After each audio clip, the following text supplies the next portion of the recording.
દક્ષ પોતાની દીકરીઓ સાથે ઘણો સ્નેહ રાખતા હતા, તો પછી તેમણે પોતાની પુત્રી સતીનો અનાદર કેમ કર્યો? શીલવાનોમાં સૌથી શ્રેષ્ઠ મહાદેવજી સાથે દ્વેષ શા માટે કર્યો? કસ્તમ ચરાચર ગુરુમ નિર્વૈરમ શાંત વિગ્રહમ.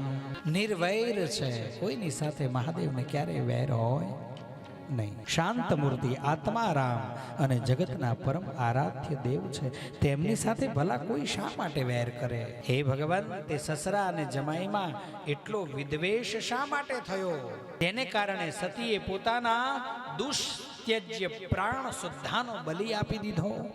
પહેલા એકવાર પ્રજાપતિઓના યજ્ઞમાં બધા મોટા મોટા ઋષિઓ, દેવતાઓ, અગ્નિઓ વગેરે પોતપોતાના અનુયાયીઓ સહિત એકઠા થયા હતા, અને તે જ સમયે દક્ષ પ્રજાપતિએ પણ તે સભામાં પ્રવેશ કર્યો છે. પોતાના તેજથી સૂર્ય સમાન પ્રકાશમાન હતા. વિશાળ સભા ભવનનો અંધકાર દૂર કરી રહ્યા હતા, અને તેમને આવેલા જોઈને બ્રહ્માજી અને મહાદેવજી સિવાય અગ્નિ શુદ્ધા બધાય ઊભા થઈ ગયા છે અને આદરથી સન્માન આપ્યું છે.